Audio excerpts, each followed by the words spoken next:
Olá a todos, hoje eu venho por meio desse vídeo dar a minha singela contribuição para a área de tecnologia do concreto. Tá? Sendo mais específico, hoje eu quero dar algumas diretrizes para quando da concretagem de grandes elementos de concreto, em especial aí os blocos de fundação de edifícios. Tá?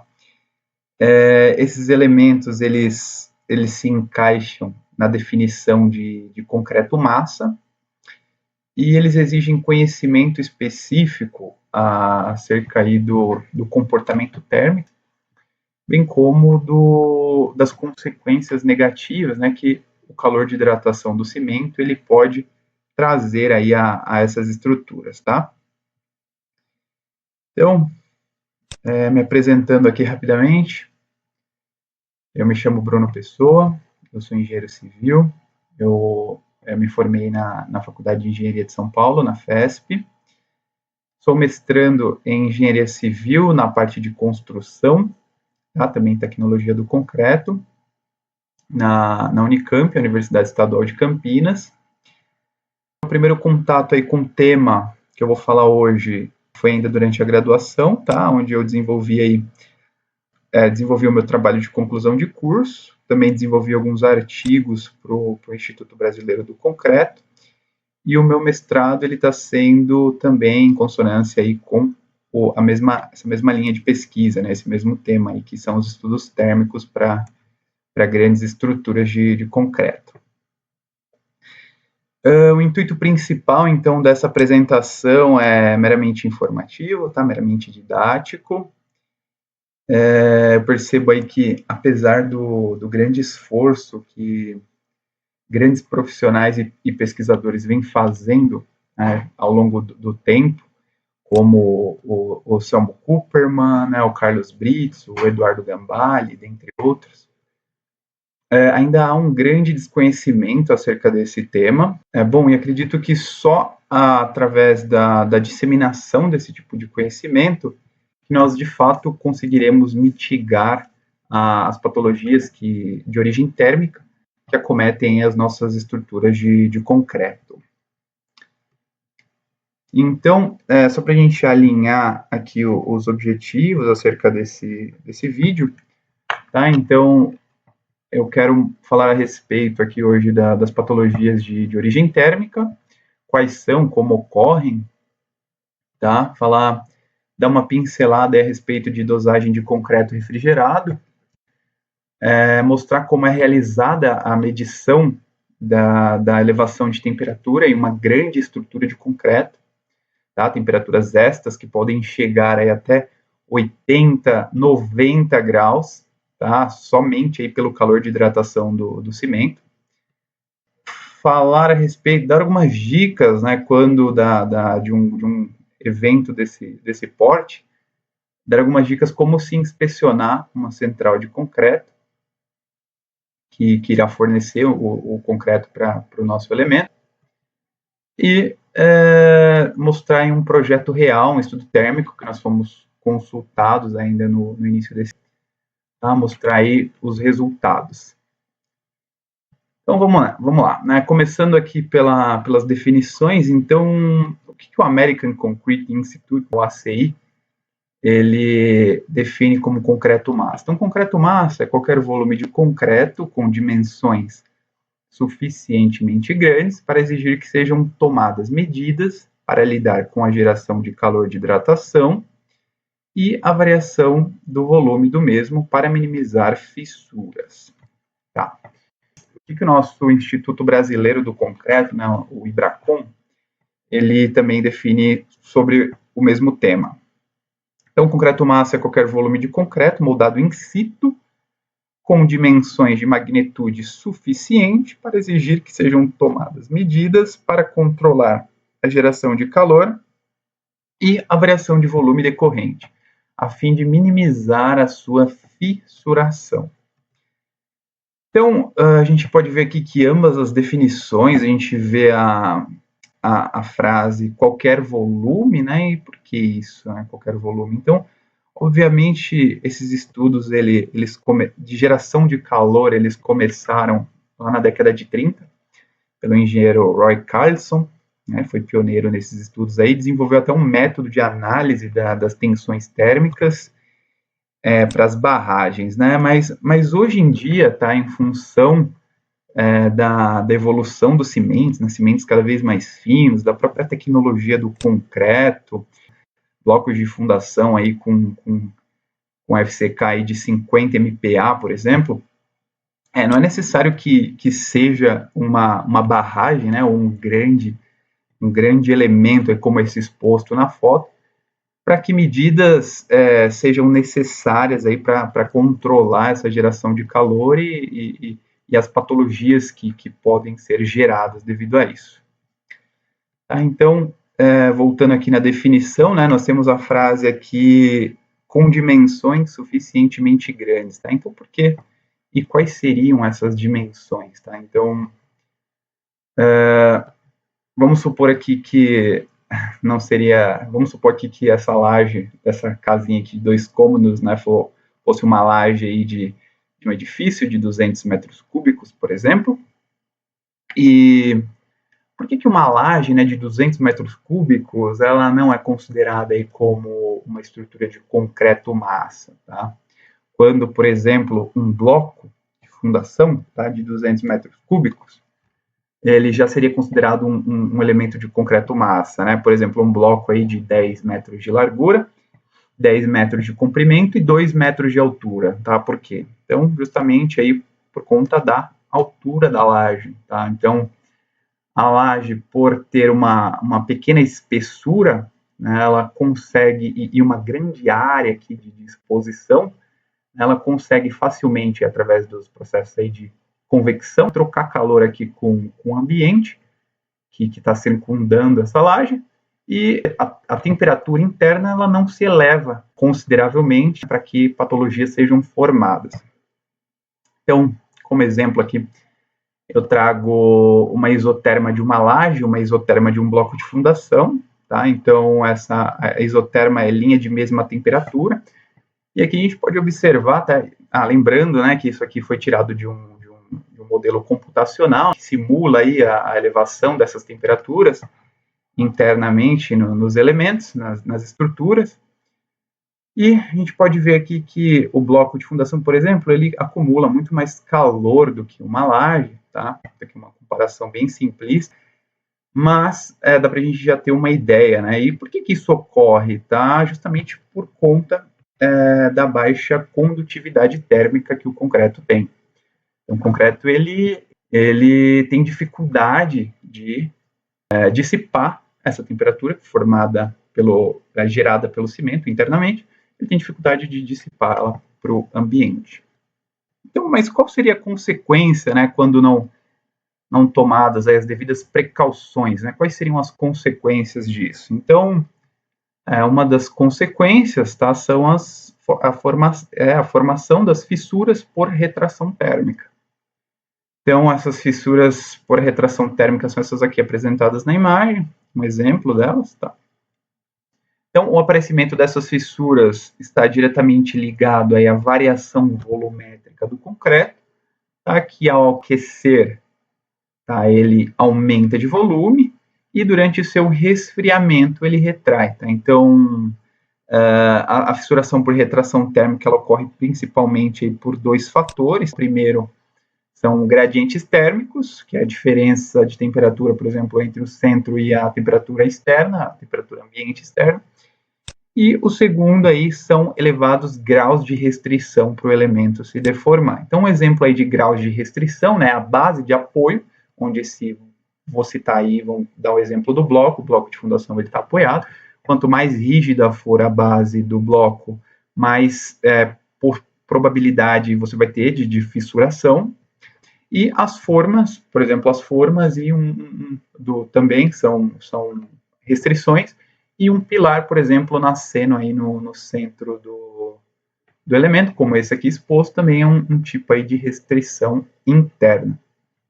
Tá? Então, o concreto, assim como todo material, ele sofre uma deformação devido a variações de temperatura. Essas deformações elas vão se estender aí por toda a vida útil do elemento, mas durante aí o período inicial de cura, essas deformações elas são mais intensificadas. E aqui a gente tem uma curva característica, né, desse fenômeno. Então o cimento ele vai reagir, a temperatura interna vai se elevar, tá? Vai chegar aqui a um pico de temperatura, que se dá aí, por exemplo, em blocos de fundação, por volta do 3º, 4º dia, tá? E vai voltar aí a se estabilizar com a temperatura ambiente. Então, nessa elevação de temperatura, o concreto ele vai se expandir, tensões de compressão serão geradas e no seu resfriamento ele vai retrair e tensões de tração serão geradas, tá? Então, é aí que mora o problema, uma vez que o concreto ele não resiste bem a tensões de tração, né? E se essas tensões de tração impostas por esse gradiente térmico forem superiores às tensões resistentes do concreto, naquele dado instante, as fissuras irão surgir justamente para aliviar essas tensões, tá? Fissuras desse nível aqui, tá? Fissuras bem profundas. É indesejável, uma vez que esses elementos estarão enterrados, né, facilitando aí a entrada de agentes agressivos para dentro aí do nosso elemento. Bom, esse é o modelo matemático que rege aí as tensões impostas ao concreto. Ele é função, então, de um grau de restrição, do módulo de elasticidade do concreto. Quanto maior for o módulo, maior vão ser as tensões impostas, de uma relaxação devido à fluência, do gradiente térmico. Então, o gradiente térmico aqui, como já falei, é a diferença entre a máxima temperatura atingida e a temperatura ambiente, e o alfa, que é o coeficiente de expansão térmica linear do concreto.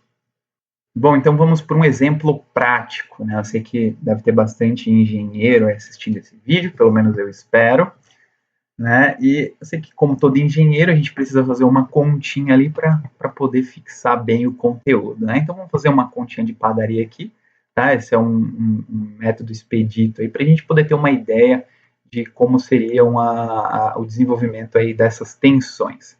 Então vamos supor aí que a gente esteja analisando aí um bloquinho de fundação e o nosso concreto que a gente vai colocar lá seja de 30 MPa. Então, resistência característica à compressão de 30 MPa.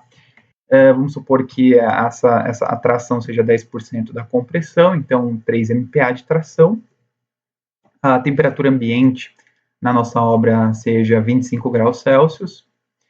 O nosso módulo de elasticidade seja de 30 GB, né, ou 30.000 megapascal.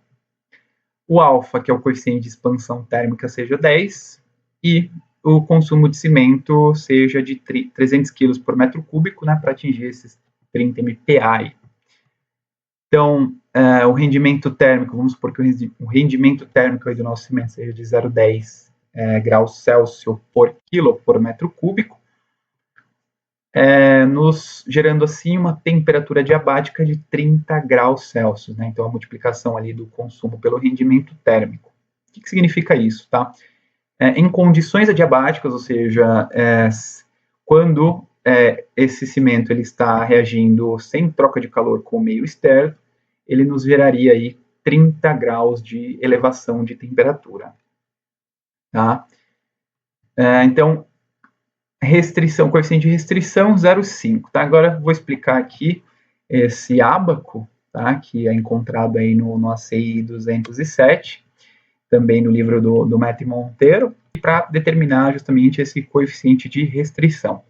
Então vamos supor aí que a gente esteja analisando um bloco com um L, tá? Que seria uma largura aí de 9 metros, só para ficar fácil, né? 9 metros, então um H de 3 metros, tá? Então 9 dividido por 3, a gente vai ter lá 3, e a gente vai analisar então a linha aqui, L sobre H, 3, então a gente analisa essa linha aqui, desse ábaco. Então vamos dizer que a gente queira analisar aí o meio desse bloco, tá? Então a 50% da altura. Então a gente entra aqui com o meio do bloco, 50%, vai bater aqui na linha do 3 e eu achei aqui o meu KR igual a 0,5. Tá? Então, estou analisando aqui o centro do bloco. Então, percebam que, né, quanto mais próximo aqui da base, nós vamos ter aqui uma restrição, um coeficiente de restrição, tá? Aqui ele aqui, maior, tá? Justamente por conta da base, da base ser aí a nossa maior restrição, tá? Então, vamos desconsiderar aí a fluência e realizar aqui uma primeira hipótese. Então, vamos lá. Então, digamos que a nossa temperatura de lançamento aí do nosso concreto seja de 30 graus. Então, o concreto chegou lá na obra, medi lá com o meu termômetro, né? Termômetro de laser ou termômetro de espeto, 30 graus Celsius, ok. O meu ΔT, então, para a gente colocar aqui na fórmula da tensão imposta, vai ser a temperatura máxima que esse concreto pode atingir, então 30 graus que seria a temperatura de lançamento, mais a temperatura adiabática, então 60, menos a temperatura ambiente, tá? O ΔT é a máxima menos o ambiente, que dá 35 graus Celsius. Então, colocando na fórmula, 0,5 vezes o módulo, né, 30.000 MPa, vezes o alfa, vezes o ΔT, a gente vai ter, então, uma tensão imposta de 5,25 MPa, superior à resistência à tração do nosso concreto. Então, possivelmente, nós teríamos aí um elemento fissurado, tá? Então, vamos realizar agora uma segunda hipótese, tá? Então, de alguma forma, eu consegui reduzir aí a temperatura de lançamento do meu concreto. Já vou explicar quais são essas formas, tá? E consegui reduzir, por exemplo, adicionei gelo em substituição aí de uma parcela da minha água de amassamento, do meu traço, e esse gelo abaixou a temperatura. Então, eu lancei esse meu concreto chegou na obra com 15 graus, então medi lá 15 graus, ok. Então, 15 graus, agora eu vou calcular o ΔT, né, o meu ΔT, então, temperatura máxima, que seria agora os 15 graus mais a adiabática de 30, 45 graus menos a temperatura ambiente, que é 25, nós teríamos um ΔT de 20 graus Celsius. Tá? Então, fazendo aqui a conta novamente, nós teríamos uma tensão imposta de 3 MPa, ou seja, menor ou igual, né, a resistência à tração aqui do meu concreto, ok, né, não teríamos aí, então, fissuração. Então, é um conceito bem simples, não é dessa forma que nós fazemos aí na prática, mas dá para ter aí uma boa ideia de como esse fenômeno ocorre. Então, etringita tardia, essa é a segunda patologia que eu quero trazer aqui hoje para vocês. Ela também é conhecida aí como DEF, né, o Delayed Ettringite Formation, também conhecida como etringita retardada ou etringita secundária. Tá? Essa é uma patologia de ordem expansiva deletéria que acomete as nossas estruturas de concreto, quando essas estruturas elas são submetidas no seu período de cura inicial a temperaturas superiores a 65, 70 graus Celsius.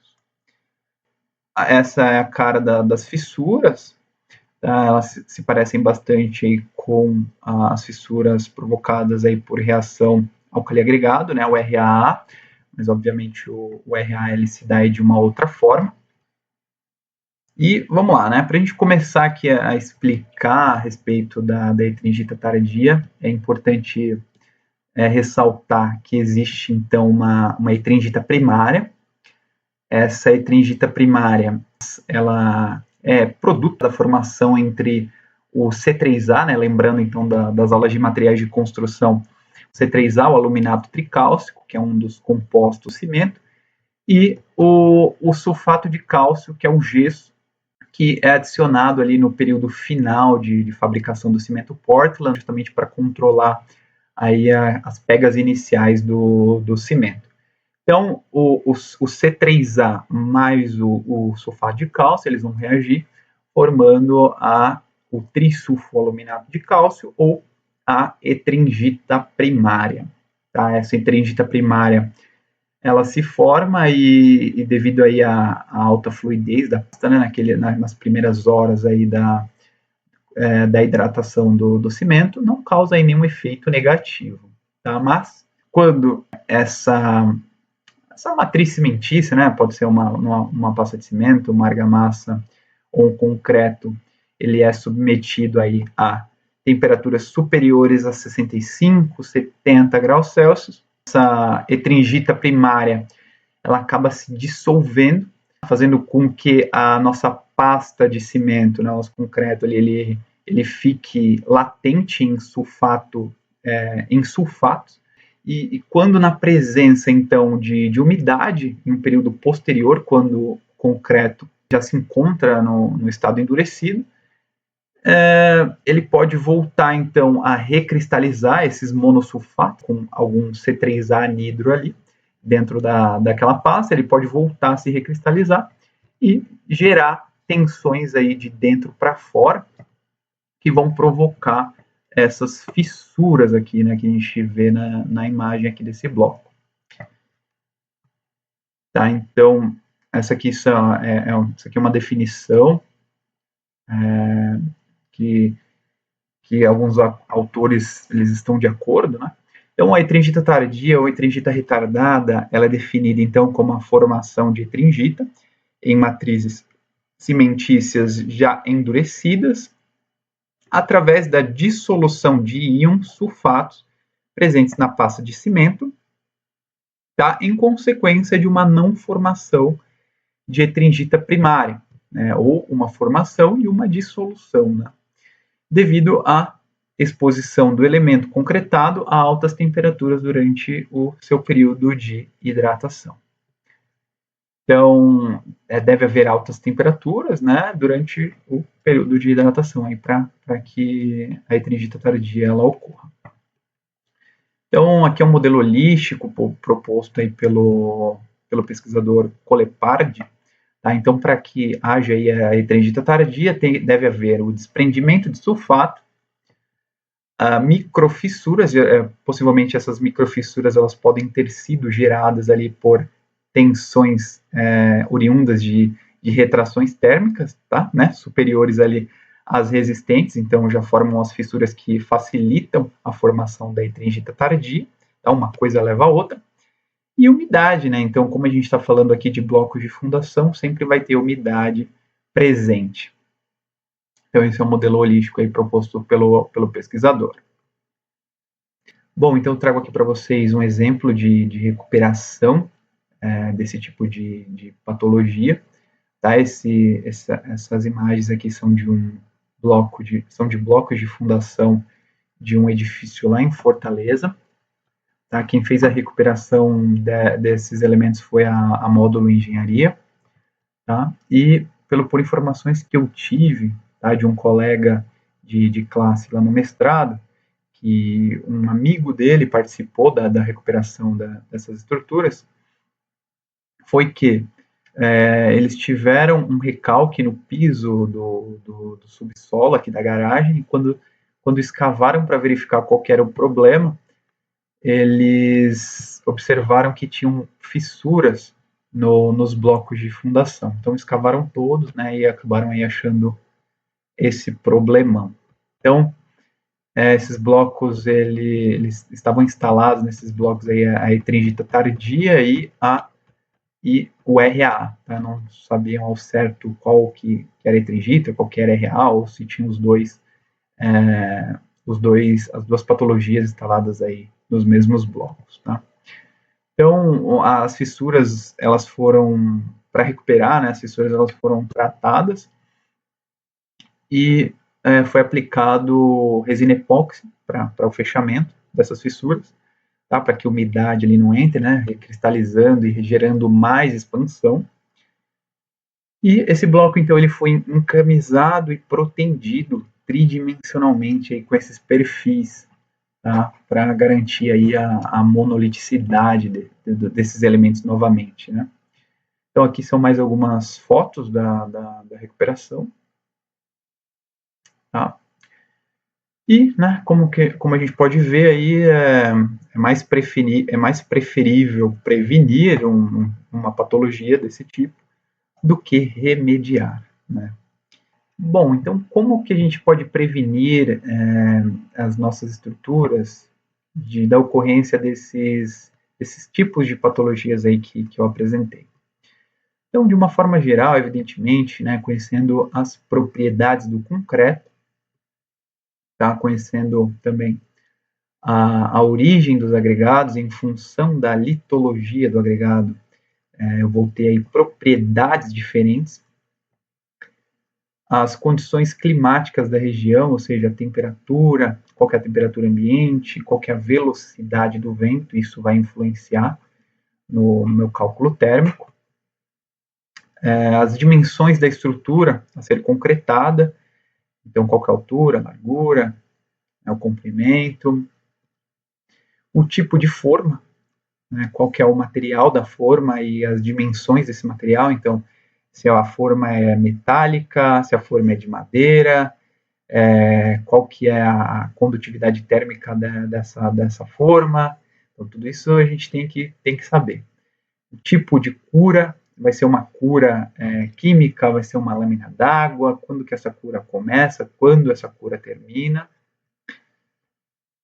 tá? O traço de concreto, né? Obviamente aí focando no cimento, né? Qual é o tipo de cimento que deve ser utilizado, qual é o melhor tipo de cimento, tá? Qual é o consumo do cimento, né? Lembrando que ele aqui vai gerar ali o calor, e as propriedades térmicas e mecânicas da rocha da base da estrutura. Então, esse bloco, por exemplo, estou citando bloco aqui porque é o foco aí da apresentação, mas esse bloco está apoiado sobre estacas, esse bloco ele vai estar apoiado na rocha. Onde está apoiado esse bloco? Bom, então o que os cálculos térmicos eles nos ajudam aí a definir? Né? Então, primeiramente, eles nos ajudam a definir a temperatura de lançamento do nosso concreto. Tá? Então, qual que seria a temperatura que eu consigo lançar o meu concreto e não ultrapasse ali os 65 graus para a formação da entrante da tardia, nem fissure a minha peça. Então, qual que seria essa temperatura? O cálculo térmico ele nos ajuda a definir. Qual que seria a altura e o intervalo de lançamento entre as camadas de concretagem? Então, por exemplo, vou dar um exemplo aqui de uma barragem. Uma barragem ela é concretada em camadas. E aí, com os cálculos térmicos, a gente consegue definir qual que seria a altura dessas camadas, tá? Por exemplo, cada 1 metro, e o intervalo de lançamento entre essas camadas. Então, eu vou concretar cada 1 metro com intervalo, sei lá, de 3 dias. Tá? Então, com o cálculo térmico, a gente consegue definir isso. E qual que é o método de resfriamento ali do meu concreto? É um método pré ou é um método pós? Tá? Um exemplo aí de método pré é a adição de gelo em substituição, adição de gelo em escamas, em substituição aí de uma parte da água de amassamento do nosso traço de concreto. Tá? E o gelo correndo aqui na feira, caindo direto no caminhão. Tá? E um exemplo de pós-refrigeramento, pós-refrigeramento seria a colocação em estado, tá? Mas usar seria aí a instalação de serpentinas dentro do elemento e que fique circulando água gelada nessas serpentinas para justamente resfriar durante o aquecimento do cimento. Tá bem interessante aí. Bom, então conhecendo um pouco agora, falando um pouco a respeito das propriedades do concreto que influenciam, tá? Para a gente conhecer um pouquinho então, vamos lá, a condutividade térmica é uma das propriedades que deve ser levada em consideração, a condutividade térmica do concreto. A condutividade térmica ela representa então a capacidade do concreto em conduzir esse calor, tá? E um resultado bastante interessante esse exposto aí na tela de um artigo do Gambale, que a partir de 68 observações desse ensaio de condutividade térmica, ele variou aí o tipo litológico do agregado, e verificou que ele pôde concluir estatisticamente, né, através da análise de variância e análise ANOVA, que, né, o p-value aqui menor que 0,05, que há diferença significativa entre o tipo litológico de agregado para o ensaio de condutividade térmica. Ou seja, o que isso quer dizer? Né? Que se eu concretar, se eu fizer um traço de concreto com um agregado, por exemplo, de basalto, tá? Ele vai ter mais dificuldade em conduzir calor do que, por exemplo, se eu fizer um traço contendo agregados de quartzito. Tá? Então, ele teria mais facilidade em dissipar esse calor para o meio externo. Então, essa é uma propriedade bastante interessante que a gente deve levar em consideração quando for dosar aí um traço para esse tipo de aplicação. Bom, o consumo de cimento também é um fator bastante importante, né? Ele é o único e principal autor aí da geração de calor. Dependendo do consumo de cimento, a elevação adiabática ela vai ser maior. Né? Então, quanto maior o consumo, maior a elevação adiabática.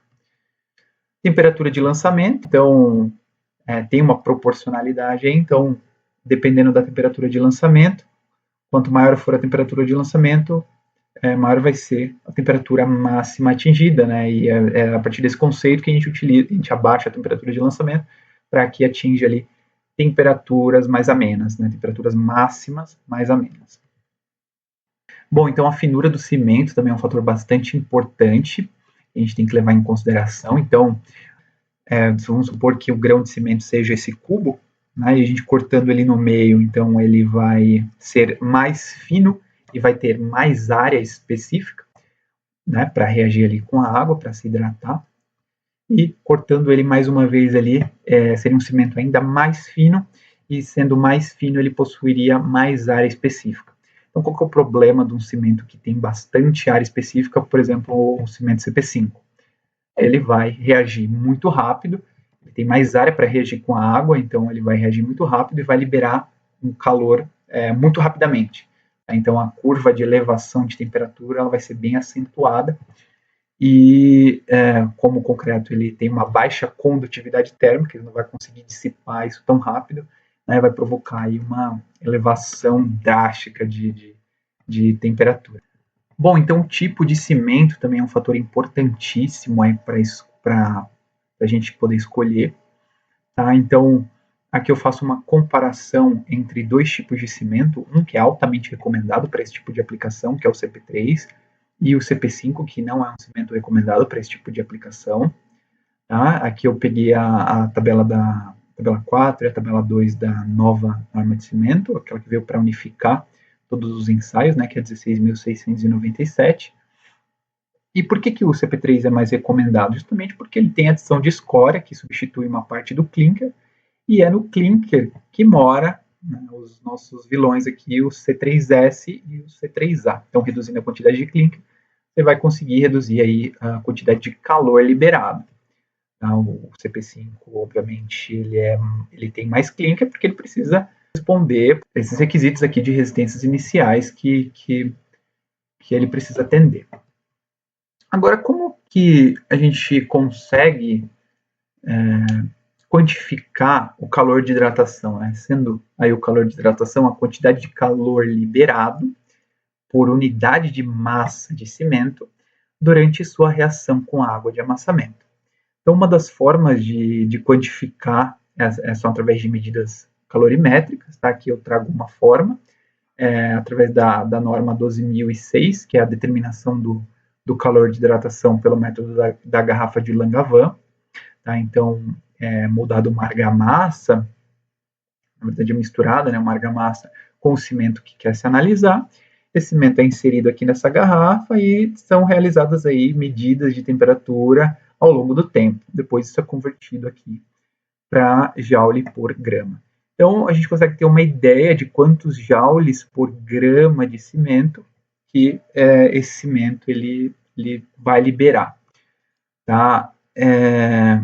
Aqui na nova norma de cimento, na 16.697, né, que é a de requisitos, ela apresenta que a 41 horas, para um cimento ele ser considerado um cimento de baixo calor de hidratação, ele tem que liberar em joule por grama uma quantidade inferior a 270, né, joules por grama. Então, a gente vendo aqui nesse ensaio, tá? Isso aqui é um ensaio de um cimento CP2E, tá?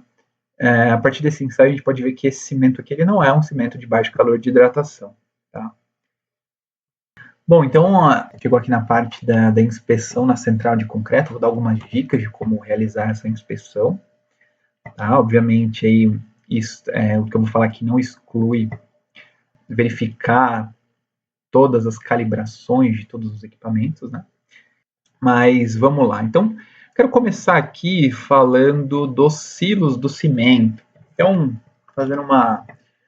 fazendo um exemplo aqui, vamos supor que eu dose aí um traço de concreto com 350 kg de cimento CP3. Tá? E a minha usina, a usina a central de concreto que vai fornecer esse concreto para mim lá na obra, ela tenha um silo apenas de CP3. Tá? Então, o meu traço ele vai 350 kg de cimento por metro e eu vou concretar, por exemplo, um bloco de 600 metros cúbicos num único dia. Então, 350 vezes 600, eu vou precisar aí de 210 toneladas de cimento. Tá? Então, é importante aí a gente fazer essa verificação antes, né? Porque os cimentos eles chegam nas centrais dosadoras com temperaturas, aí eles vêm direto, né, aqueles caminhões aí cebolões, né, vêm direto da fábrica com temperaturas aí de 45, 50 graus Celsius. Então, uma vez que eu quero reduzir a temperatura de lançamento, né, eu não quero utilizar um cimento quente ali nas minhas dosagens ali no meu caminhão. Né?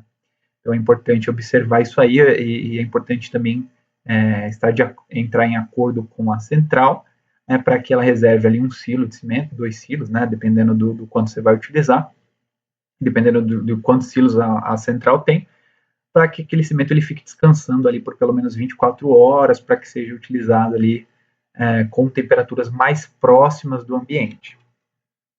Tá? Esse é um ponto importante. Um outro ponto importante para reduzir aí a temperatura de lançamento é fazer a umectação dos agregados graúdos, da brita, né? Eles têm grande representatividade no volume total do concreto, e quando se realiza a umectação deles, se tem um ganho muito grande ali, se tem uma perda, né, de temperatura, porque você medir essa temperatura antes, quando não está sendo, quando os aspersores eles não estão funcionando é uma coisa, quando eles estão funcionando ela cai drasticamente. Tá? Então é importante que os aspersores eles estejam funcionando no dia da concretagem. Bom, é importante olhar, né? Isso aqui é bem óbvio, e aqui eu trago uma boa prática.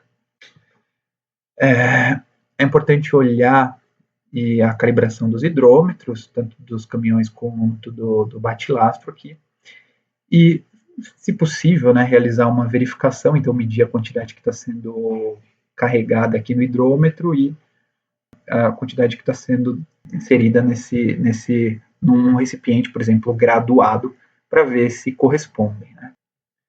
Bom, já que está na central, vamos olhar também vamos realizar também uma inspeção aí nas facas dos caminhões, né? Então vamos verificar se essas facas elas estão conforme a 7212, tá? Então se a altura lá é 200 milímetros, né? Se está com 200 milímetros de altura, se não tem nenhum furo, se a rotação do balão está correta, de acordo com a norma também, porque, né, uma vez que esses serão os equipamentos que vão homogeneizar aí o nosso concreto. Bom, verificar nas caixas de agregados se não há nenhuma contaminação, tá? Então, se não tem areia natural na caixa da areia artificial, então é importante verificar, né, uma vez que muda totalmente a composição ali do nosso traço de concreto. E um último ponto aí, verificar se não há material caído ali no ponto de carga. Tá? Então, o caminhão ele pode ser posicionado aqui de uma forma errônea, uma forma que não é correta, e uma parte do material, uma parte do cimento pode cair fora, né? É importante verificar se isso ocorre aí na central que está se inspecionando. Bom, então sem mais delongas, vamos aí para o nosso projeto real. Esse bloco de fundação ele é de um edifício ali na região central de São Paulo. O bloco conta com um volume de 521 metros cúbicos.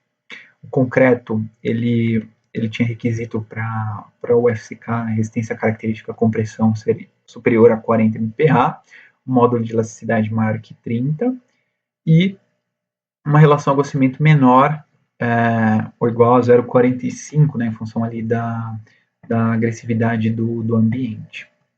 Então ele tem, né, 13,8 metros de comprimento, 10,8 de largura e 3,5 de altura. Um bloco bem grande mesmo. Então, tudo começa no laboratório, né? Então, na dosagem do concreto. Então, foi realizada a dosagem conforme o método IPT-USP, da onde a gente criou lá o M3,5, o M5 e o M6,5. A partir disso, a gente montou, então, o diagrama de dosagem e tiramos aí o traço candidato.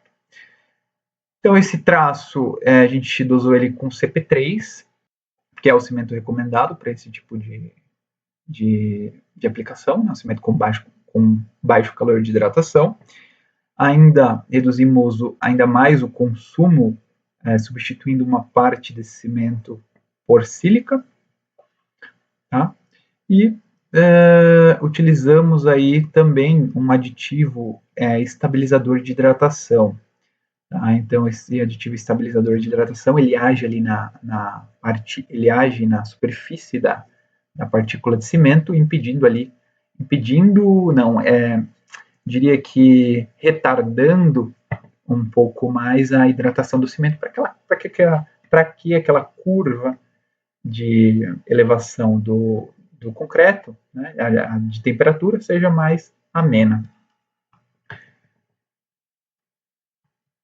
Bom, aqui é a caracterização do concreto, então abatimento, a massa específica dele, o teor de ar, a gente tirou no estado fresco, estado endurecido, resistência à compressão, módulo e resistência à tração na flexão. Aqui foram os ensaios realizados, né, ensaio de calor de hidratação no cimento CP3, como vocês podem ver, inferior aí em 41 hora, né, a medida aqui é 41 hora, é inferior a 270 joule por grama, então ele é um cimento de baixo calor de hidratação. E esse aqui é o fluxograma do método que a gente utiliza para poder fazer esses estudos térmicos. Então, primeiro, obviamente, é realizado ali o levantamento dos dados, né, os dados de projeto, os dados de dosagem, os ensaios, né, os resultados dos ensaios, as condições ali da obra, e então é verificado se seria possível realizar a simulação em uma etapa única de concretagem, né? Todo mundo quer concretar aí tudo de uma vez, né? Justamente para economizar dinheiro ali com a mobilização de pessoal na obra e também adiantar aí o cronograma da obra, né?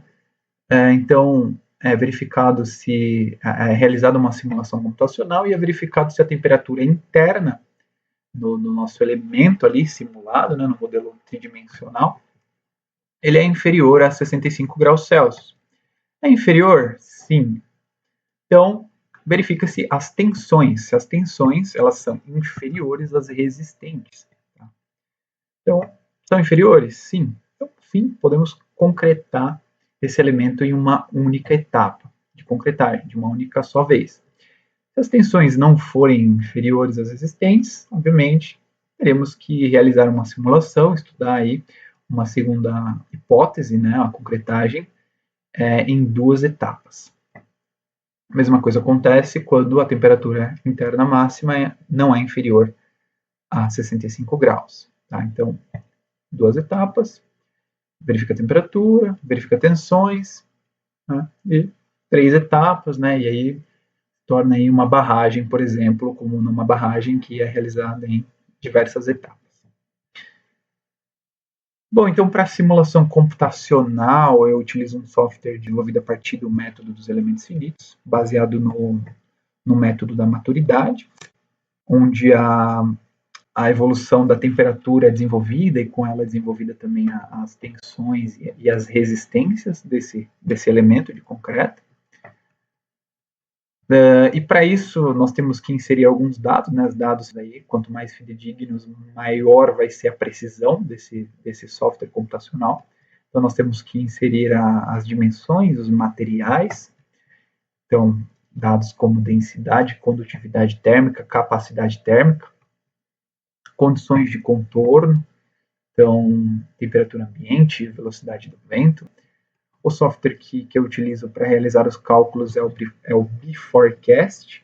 Ele é um software dinamarquês. E ele me dá, então, a previsão da elevação da temperatura e das tensões internas que são desenvolvidas. Bom, então, agora mostrando aqui a primeira hipótese, né, da concretagem do nosso bloco de 600 metros cúbicos. Esse foi o modelo computacional gerado. Está aqui embaixo a malha de elementos finitos. É uma malha tetraédrica. É uma malha bastante recomendada para esse tipo de análise termoquímico-mecânica. E aqui são os resultados, tá? Então ele me dá esses resultados aí ao longo do tempo, essas isotérmias ao longo do tempo. Então consigo olhar lá a partir da concretagem até o tempo que eu queira, né, 3.000 horas, 4.000 horas depois, o que está acontecendo, quais são as temperaturas internas aqui. Então, a seção transversal longitudinal, né, nos 3 eixos, hein, e a seção em planta. E aqui, obviamente, a gente, a partir da análise das isotermas, a gente verificou que os pontos mais críticos para essa estrutura seriam esses pontos aqui da imagem. Então, no centro do elemento e a cada 0,25 centímetros, né, a gente plotou um ponto para que a gente fizesse uma análise em cima desses pontos, que seriam os pontos mais críticos. Tá? A gente definiu isso em cima da análise das isotermas. Então, uma forma bastante interessante de a gente analisar esses pontos. Então, colocando aqui no eixo X, o eixo das abscissas aqui, a temperatura de lançamento do concreto, e no eixo Y, a temperatura máxima simulada pelo software, limitando essa temperatura máxima a 65 graus, para não ocorrência da heterogênea tardia. A gente pode analisar cada ponto aí. Então, começando pelo centro dele, né, ele tem 3,5 metros, então 1,5 m é o centro dele. Começando pelo centro, se eu lançar ele, por exemplo, a 15, eu vou atingir uma temperatura máxima de 56. Então, essa é a análise, né? Então, se eu lançar a 25, eu tenho uma temperatura máxima de 69, por exemplo, naquele ponto. Então, fizemos isso para todos esses pontos. Da análise que a gente pode fazer aqui é, lançando a 20 graus, por exemplo, eu teria uma temperatura máxima de 63. E a temperatura aqui, nesse ponto, no meio do bloco, mas num ponto a 0,25, né, um ponto ali próximo do lastro, eu lançando a 20, teria uma temperatura máxima de 45 graus, aproximadamente, né, porque ele vai trocar calor mais facilmente ali com o solo, né. Então, fizemos isso também para os outros pontos, do meio para cima. Tá? E esse foi o zoneamento de temperatura definido, colocando aí um certo coeficiente de segurança. Tá? E, então, o concreto ele teria que chegar na obra com temperaturas inferiores a 16 graus Celsius, iguais ou inferiores a 16 graus Celsius, até 1,75 m, e no próximo, na segunda etapa, né, mas no mesmo dia, isso seria no mesmo dia, mas na segunda metade do bloco, poderia ser temperaturas iguais ou inferiores a 17 graus, então 1 grau a mais. Não se pode olhar apenas a temperatura, né? Nós temos que olhar também as tensões impostas ao concreto e comparar, evidentemente, com a tensão resistente do concreto. Então, essa linha vermelha aqui, constante, é o FCT do concreto, com um fator de segurança de 1,4, e aqui são as tensões impostas ao concreto também em função da temperatura de lançamento. Então, é a mesma análise. Se eu lançar a 25, por exemplo, eu vou ter no ponto 1 metro do fundo do bloco uma tensão de 5,1, por exemplo. Tá? Então, para isso, a gente verificou que nós fizemos isso, evidentemente, para as duas metades do bloco, né? Separamos aqui as duas metades, e verificamos que poderíamos seguir com esse zoneamento de temperatura, que a análise de temperatura e tensão estava amarrada nas temperaturas e não nas tensões. Né? Bom, então nós realizamos um balanço térmico, tá? A partir da dosagem prevista para esse concreto e das características dos materiais.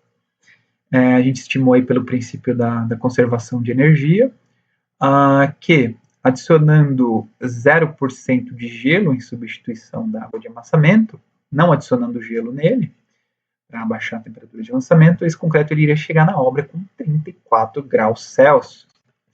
Tá? Então,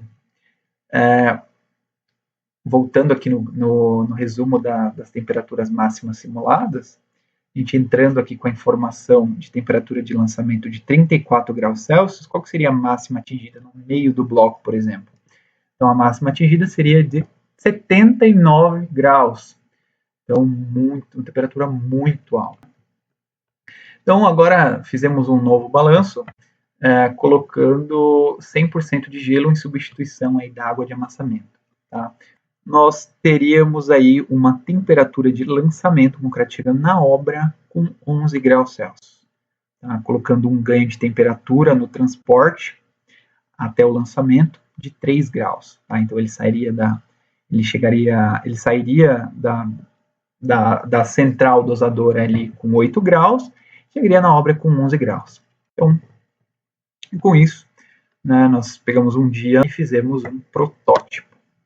Tá? Então, esse protótipo ele foi realizado algumas semanas antes da concretagem e foi realizado com 140 kg de gelo por metro cúbico para verificar justamente se os nossos cálculos estavam próximos aí da realidade, né? E como vocês podem ver, estavam bem próximos da realidade, né? Então, tudo certo, tudo pronto, vamos para obra.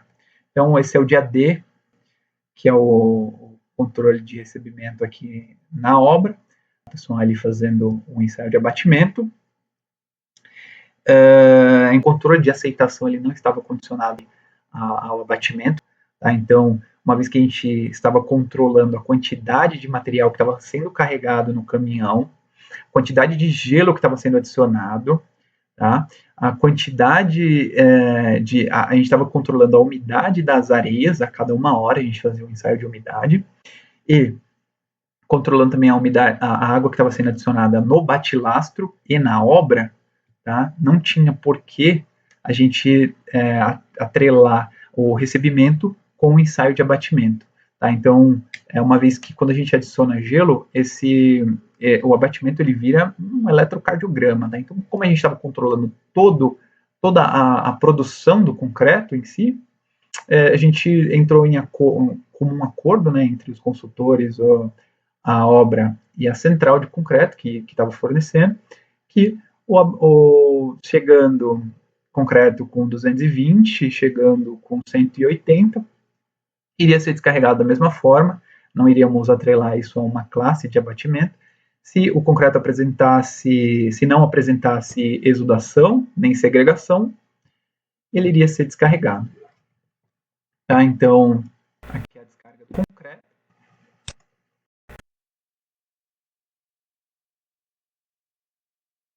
Tá? No dia D.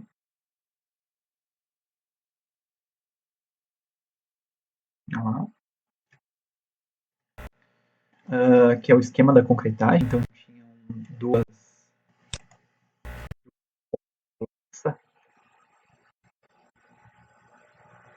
duas bombas lança no dia. A concretagem, cada caminhão tinha um intervalo de 20 minutos aí para mais ou menos 15, 20 minutos ele conseguia carregar, não, descarregar na bomba, né, lançar. Aqui a adição de gelo na central.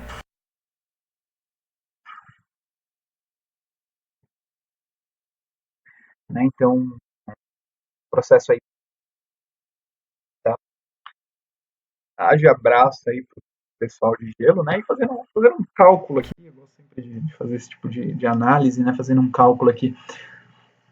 Nós fizemos a concretagem de um bloco, então ele tinha aproximadamente 600 metros, né, então iria utilizar 140 quilos de gelo no meu, em substituição da minha água de amassamento.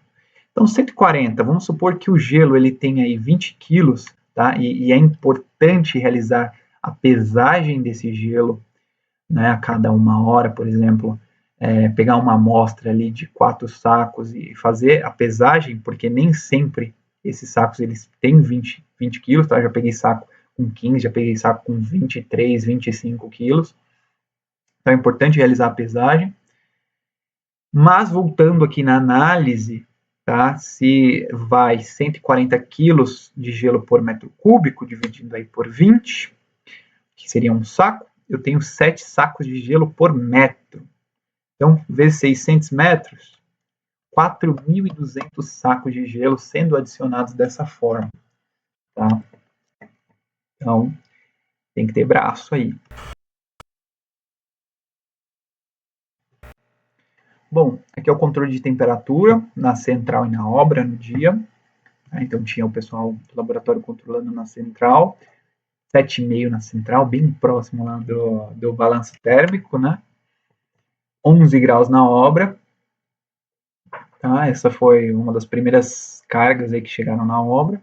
Depois, obviamente, para economizar dinheiro, eles conseguiram reduzir a quantidade de gelo, né, para chegar próximo ali dos requisitos, 16 na primeira metade e 17 na segunda metade, não tem porquê chegar com 11.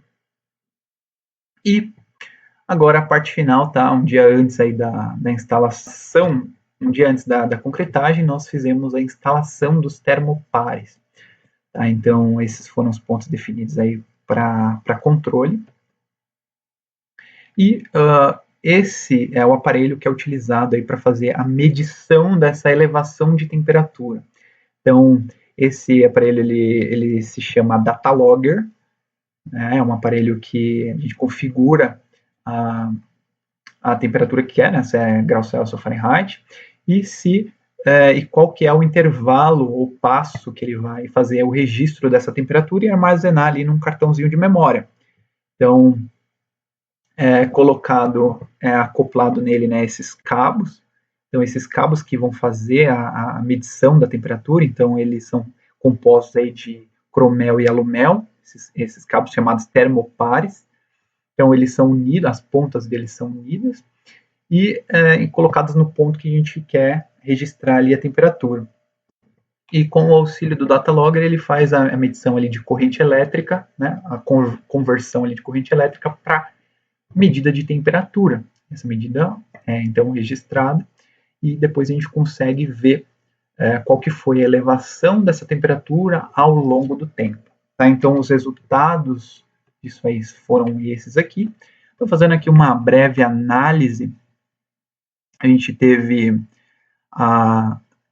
o concreto, aqui a temperatura ambiente, né, para todos, estavam iguais em todos os canais aqui, então tinha 3 canais, aqui o meio do bloco, a 0,5, a 1,75 e a 3 metros do fundo. Então, obviamente, o concreto ele chega aqui mais rápido no 0,5 metros, né, a meio metro, então ele abaixa um pouco a temperatura, o concreto vai chegando aqui, ó, tá vendo a média de 14 graus.